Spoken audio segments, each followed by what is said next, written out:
It was hard to understand even though you spoke plainly. It was hard to accept that you would suffer and die. So many had plans for you. Ways that you would save this or establish that, or restore whatever it was we felt needed restoring. Unaware that all along, we were the ones who needed saving. The cost for our souls would be so immense that you knew we would never understand it until we saw it with our own eyes. The cost for saving all who would accept the need to be saved would be on a hill of terrible suffering, a cross of unthinkable pain, an unbearable punishment and destiny that was meant for us, and you took, all because you love us.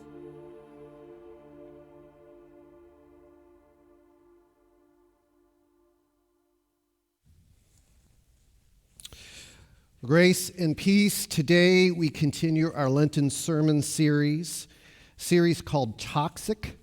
It's a series about the 7 deadly sins. The metaphor we're using is a poison apple that looks so good, but inside is something that will destroy our souls. We see this toxin inside of ourselves, and we see it in the world around us. We see the damage being done, but yet there is the temptation anyway to eat of something that brings so much harm. Why in the world are we talking about the 7 deadly sins during Lent? Well, one reason. Actually, there's many, but one reason. Because character matters. Will you say that with me? Character matters. It matters so much. Not just for our witness, which is super important, but it also matters for our own soul. You see, we are like those seeds to grow to become human, to grow to become love. And so often we allow the toxins to disrupt what God is doing. And that's why the sins disrupt, because they are anti-love. Now, what's our one job? To love everyone always. These 7 deadly sins are the things that get in the way of us loving. But yet, there's an antidote. When Jesus died on the cross, he transformed the cross into the tree of life. And anyone who comes to Jesus and eats of that tree, the tree of life, grows up in love and peace and patience and kindness and joy and all of the fruit of the Spirit. And so we, as a church, during this Lenten season, are reflecting upon these poison apples that we find all around us and the poison inside of us. And so there is where we are. Last week we talked about pride, and we all decided that none of us have pride, right? We don't suffer from that one at all. And probably just like the one we will talk about today, which is greed. And I'm being completely sarcastic. If you're watching at home and you just heard me say that, I just want to say that all 7 are things that I struggle with. And I would imagine if all of us are being honest, in some way, shape, or form, we all struggle with all 7. That's what it means to be a part of the world that we live in. So today, let's talk about greed. Now, I have a discussion question for you, and I want you to imagine that you're at home sitting in front of the television, and you have in your hand a lottery ticket. Now, I know many of you don't buy lottery tickets, but for this one moment in time, imagine with me that you have a lottery ticket, and you're watching the television, and they're reading off the numbers, and one by one, and all of a sudden you realize you won a gillion, jillion, trillion dollars. I don't know, some ginormous amount of money. So here's the discussion question, if we put that on the screen. If you won the lottery, what would you do with the money? What would you do with the money? So chat with your neighbors for 45 seconds to a minute, and share what you would do with the money. Go.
All right. All right, I'm anxious to hear. I'm anxious to hear how you would spend the money. Anybody have anything over on the side? Pay off debt. Pay off debts. Yes, that's good. Yeah, John. Live off the interest and give to the church. Oh, that's a good answer, John. I love you, man. Anybody else have anything? Choir, anybody? What would you do? What's that? Give the pastor a raise. Wow. I love you too, man. He's brown nosing. Anybody else? All my grandkids would go to college. All grandkids go to college. I love that. That is awesome. Great grandkids. Anybody else? Pay off your daughter's student loans. Student loans are a big one. Yeah. I'd give to the church if the church would accept gambling money. Yeah.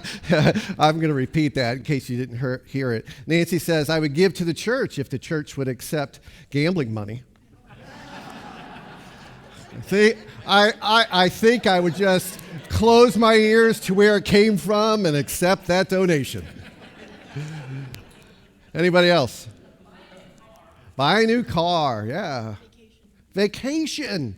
Oh, careful. Hey, be careful when you park your car. Sam, hi, how are you? You didn't have any jokes for us today. Caught you off guard. Okay, next time. All right, very good. So, it's very interesting, this question, because there is our intentions on what we would do with the money if we won. Let me clear. Has anybody won the lottery before? Just want to check. Okay, just kidding.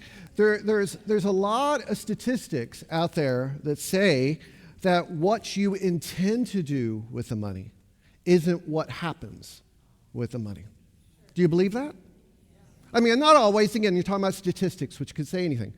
But there's a lot of bad examples out there. Like this guy, I think we have a picture here. Jack Whitaker won $315 million in 2002. At that point, that was the largest.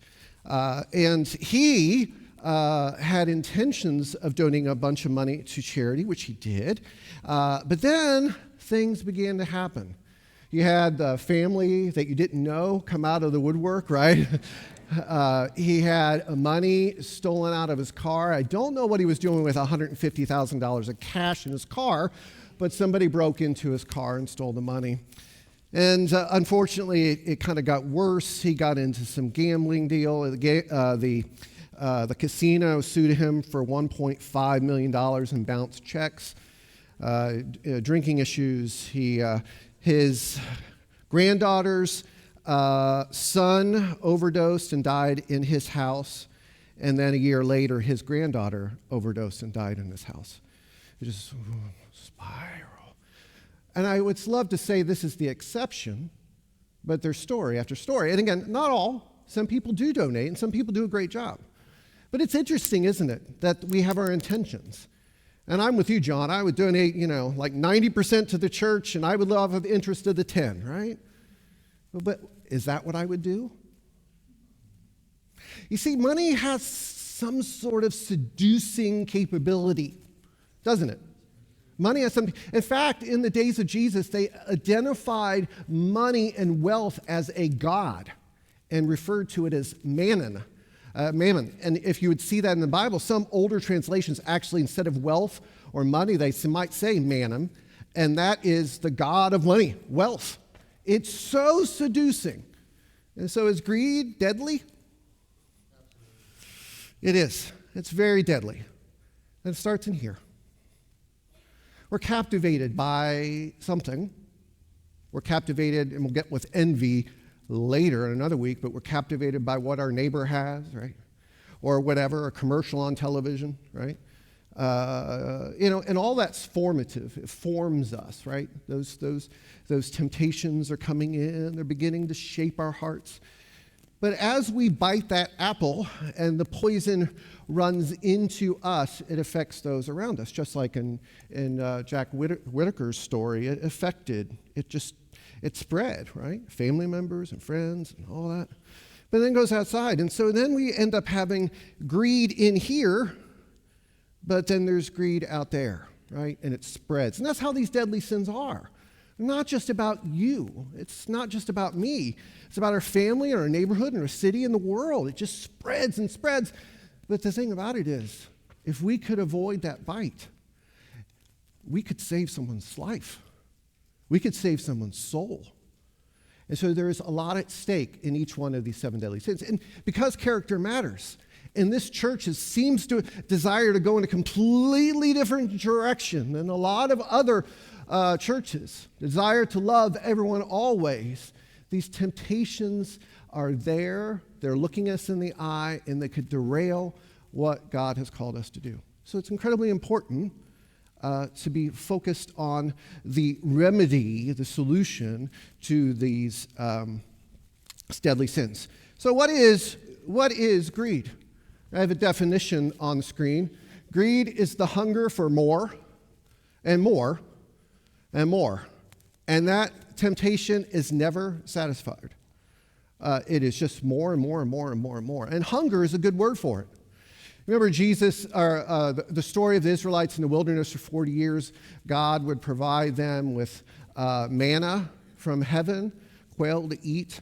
And it was this teaching of them of dependence day by day. You couldn't save the leftovers for the next day. You couldn't hoard more. You couldn't hoard because it would spoil, except on Sabbath, and then you could get 2 days worth. But the point is daily dependence. Pick up your cross daily and follow Jesus, right? And so this idea of wanting more kind of is outside the realm of the Christian faith from the words of Jesus, which we will talk about today. Now, the idea of greed is everywhere. It's all over, the story Christmas of Scrooge, or the story of Scrooge, Ebenezer Scrooge. That's there to remind us of that. But even on pop culture references, we have the movie The Big Short, if anyone saw that. And it's about corruption in the banking industry and loaning to people. And then we had the collapse of all of those loans. And so it's not just in pop culture like Scrooge, and it's not just in the movies, it's everywhere. Is it in the government? Let me ask you, is greed in the government? Yeah, I mean, let's just think about this. It's just one example. I'm not going to spend a lot of time on politics. If you want to come and talk about politics, we're doing that Wednesday night. Wednesday night in our Loving Our Neighbors series, Mission Possible, we're talking about how to love people who disagree with you politically. And whether you're coming for the entire series or just this one, you're invited to join in this conversation. I was watching some news clip, and I don't spend much time following politics, but there was this one congressman that makes maybe $150,000 a year that has a net worth of $5 million. He said he's a Christian and lives by just simple means. He doesn't spend a lot of money on himself, and he doesn't have a checking account. He just lives so simply, and he has like 5 houses, and as you take a look, and again, it's not a condemnation on him; it's a condemnation on the system. The whole lobbying system is just this big, like, I'll do this for you, and you give me this money, and so we see it out there. And we see it in here. It's everywhere. So I told you every deadly sin has an animal. And so the animal for greed is a frog or a toad. I think that's a pretty cool graphic right there. Now, why a frog or a toad? I had no idea. I couldn't figure this one out at all. So I looked it up, and it said that because a frog or a toad lives in land and water, it has both. And the point was that we're always wanting more than we currently have. We want both. We want more. And so a frog and toad represents that. But the colors of a frog, green is money, right? Yellow of a toad is gold. And so for whatever reason, they're coming for me. Sorry, that was too good. So that is that. But can greed go beyond us and enter into the church? It's really good to point the finger out there at the government, but can greed ever get into the church? I would suggest to you that once greed enters into the human heart, of course it can enter into greed within the church from a money standpoint. I'm grateful for our financial transparency here. Not all churches are willing to do that, and our finance team wants to get all the information out there.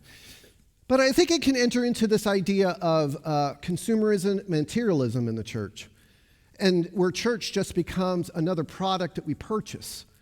I mean, I put McChurch here. I had AI design a McChurch thing, and always you can tell if something is designed by artificial intelligence because they often misspell things. McDonald's with an extra C there. But I love that image. It's like, church just becomes another product.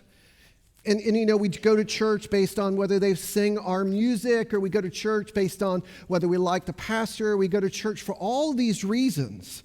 And when church becomes a product, we lose this identity as a family. And it's almost like you want one or the other. Do you want a family of people on the journey together carrying the cross, which requires vulnerability, it requires honesty, it requires transparency, or do you want the product that allows you to feel better after every service and to sing the songs that just bring the goosebumps? And again, not that songs are bad or good sermons are bad or any of that, but so often we end up with this church shopping mentality that I'll stay at the church as long as they meet my needs, as long as I'm being fed. And so this idea of consumerism, the idea of McChurch, where we just go through the drive-thru and get a little spiritual fix and everything is better. It's a very, very dangerous aspect of greed. So when I was going through cancer, I was pastoring 15 years ago in Northeast Ohio, in Youngstown area. It was a wonderful church.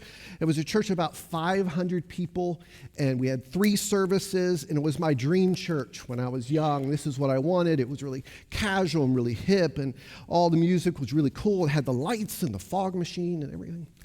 It's really interesting. When I got diagnosed with cancer, it was about a year illness before I was diagnosed. The day that I announced it, the church gathered around me and my family. They prayed over us, and then I told them I was going to shave my head, and I had a bunch of people come over, and we had a head shaving party. It was really fun. I turned 40 years old right around that time.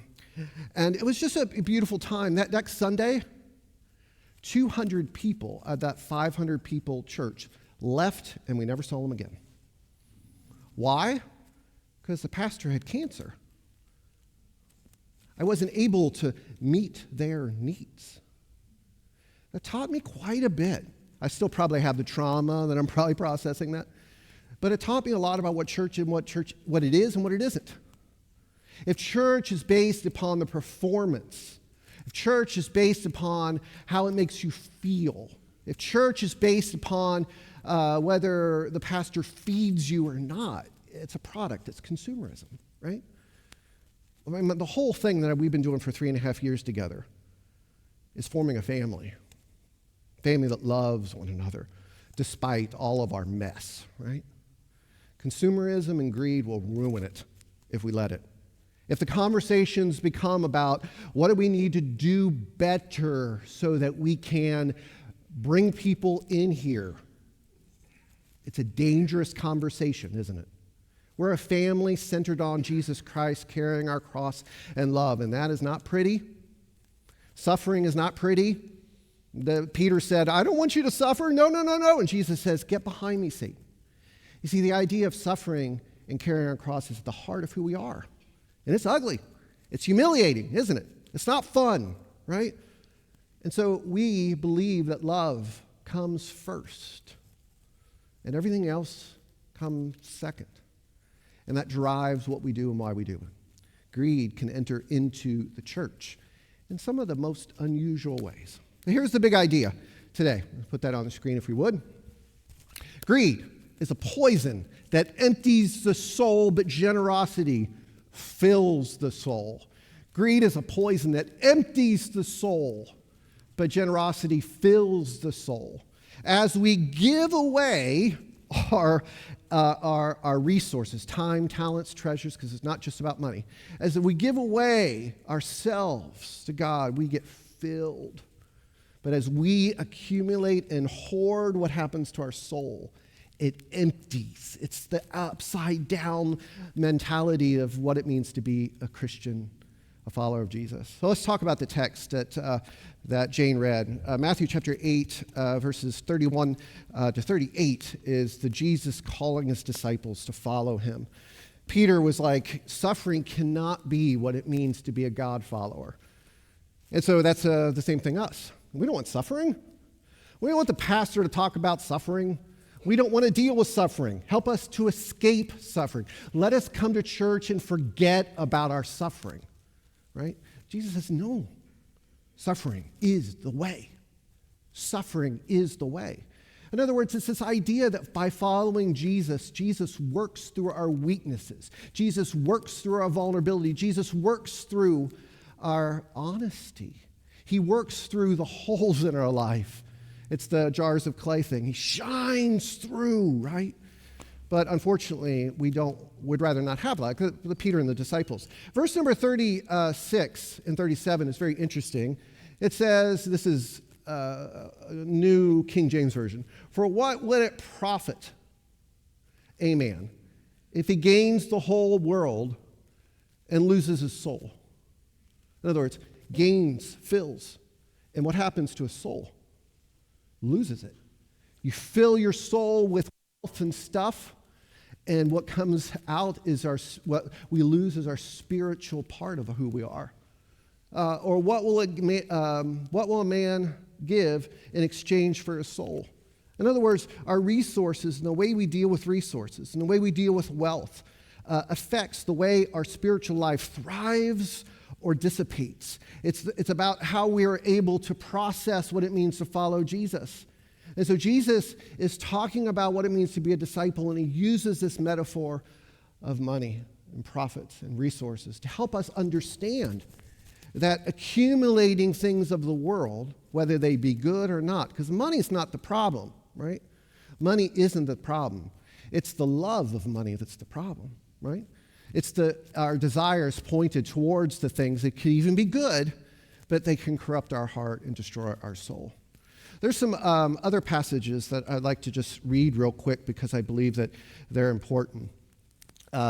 Here is the one that we were just talking about a moment ago.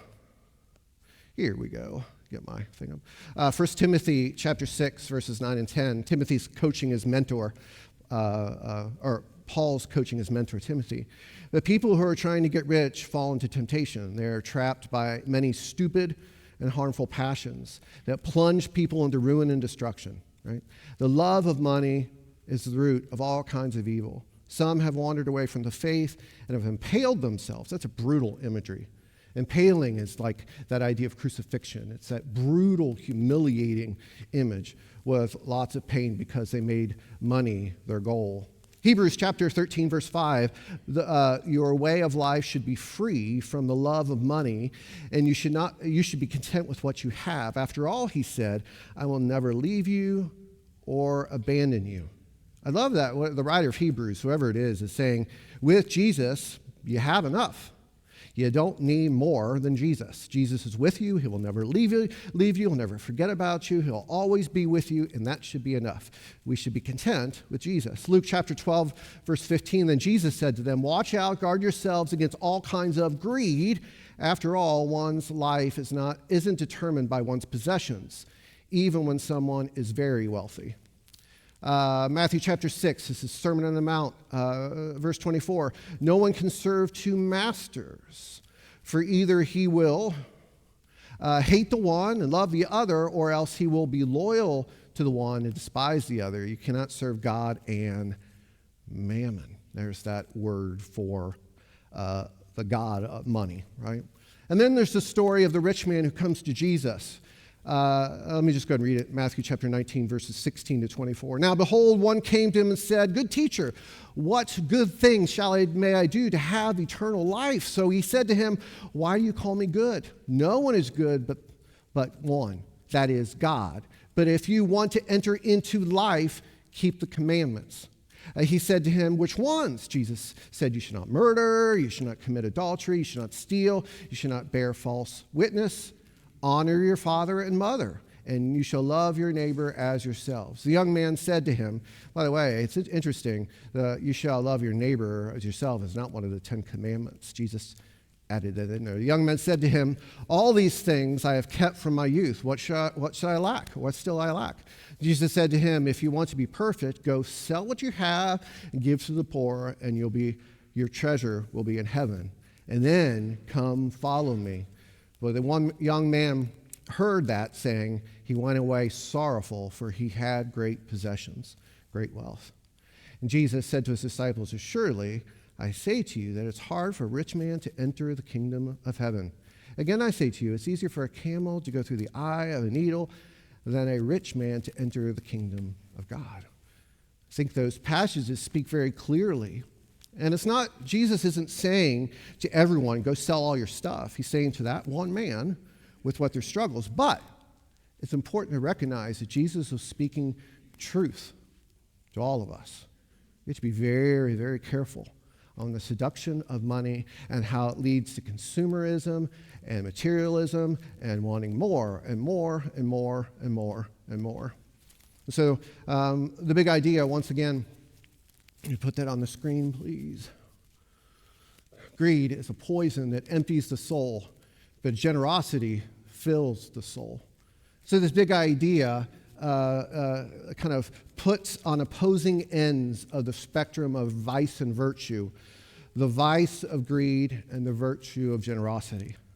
Generosity is giving of our resources, our time and talents and treasures to God and his kingdom, to be loving in all that we do and all that we say and all that we think about, where greed is taking. And so you have this contrast between taking and hoarding and giving. When we follow Jesus, the one who carried his cross to his death. And as we follow Jesus to the cross, to the tree of life, and we eat of his tree, we begin this imitating his character. Did Jesus exhibit generosity in the way that he gave, in the way that he loved, in the way that he cared, in the way that he healed, in the way that he poured out his life for the sins of the world? Yes, Jesus is our example of generosity.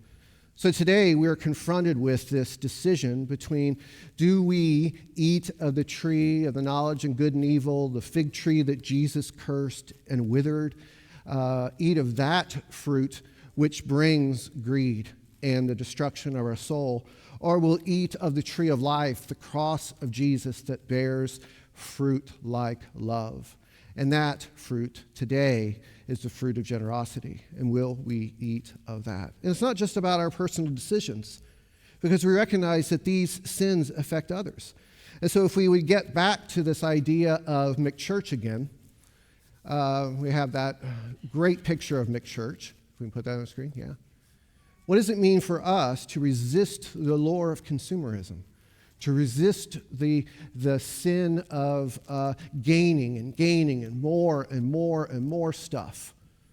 You know, we live in a world where we're caught between, this world is in excess of everything. So what do? We need a car to drive to work? Yes, right? We need a house to live? Yes. And so we're caught. And there are no easy answers. But the challenge for the church is to recognize that greed can enter into our spiritual lives. It is not something separate from our life. It is a part of our life. Even take a look at Hillsong Church Hillsong, if you do not know, Hillsong is one of the largest churches. Originally, I think it's based in Australia, and they have a branch in New York City. And anyway, that church, just like a lot of churches, has fallen. They've written some amazing songs. They've written great songs. I love their songs. In fact, every time we sing their songs, like all churches, we give them a penny or so that goes into their pot. But the problem is that church is corrupt. Pastors have fallen. The founding pastor, the local pastor in New York has fallen. There's corruption with money. The songwriters don't get the money. The church gets the money. And so I want to share with you that all these 7 deadly sins are not easy. They're incredibly complex, just like our life. And it confronts us not just with the daily decision of what we do. It affects so far beyond that. It affects our families, it affects our neighborhoods, it affects our government, it affects our churches, it affects everything. So for us, as a church, and I'd like you to imagine with me, being a church that eats from the tree of life, that eats of the tree of generosity, we begin to be generous with our time, talents, and treasures. Maybe start small if this whole idea is new to you, and build it to be a habit. So many people start small and incrementally big, whether it's giving to the church like tithing. They start with small amounts and build it up. Or is it our time and serving to people in our community at a soup kitchen or love chapel? We start small, but we allow it to build. John Wesley is the greatest example of this. Every time he got a raise, he gave away the money that he received, and so that his standard of living would never go higher. Because he, just like us, understands the trap and the seduction of greed, and it affects everything. Aren't you thankful for Jesus that he shows us a different way? Jesus wants your soul to flourish. He wants your life to flourish. He wants our church to flourish. He wants every human being on the planet to flourish and thrive as he intended. And greed destroys that. Money is not an issue unless we love it, right? And so our hearts are important, but also as we look out beyond, that we build relationships on this journey that we can help one another resist. Because carrying our cross is an individual thing, but it's also a collective thing. We do it together. So we're going to end our service, or end our sermon with praying. Each week we're praying the prayer of confession from the Book of Common Prayer, because confession collectively brings healing to us. So I'm going to invite you to stand with me today and pray the prayer of confession along with me, recognizing the temptation of greed and confessing the sins that we have committed and the things that maybe we should have done, the sins of omission that we did not do. But we do it collectively because somehow, some way, recognizing our brokenness, recognizing our sinfulness, collectively as a church, brings healing to the church. For someone out here who's struggling with something deeply, they realize they're not alone because they're a part of church who's part of broken people who are on the journey being made whole. Let us pray this together. Most merciful God, we confess that we have sinned against you in thought, word, and deed, by what we have done and by what we have left undone. We've not loved you with our whole heart. We've not loved our neighbors as ourselves. We are truly sorry, and we humbly repent. For the sake of your Son, Jesus Christ, have mercy on us and forgive us, that we may delight in your will and walk in your ways to the glory of your name. Amen.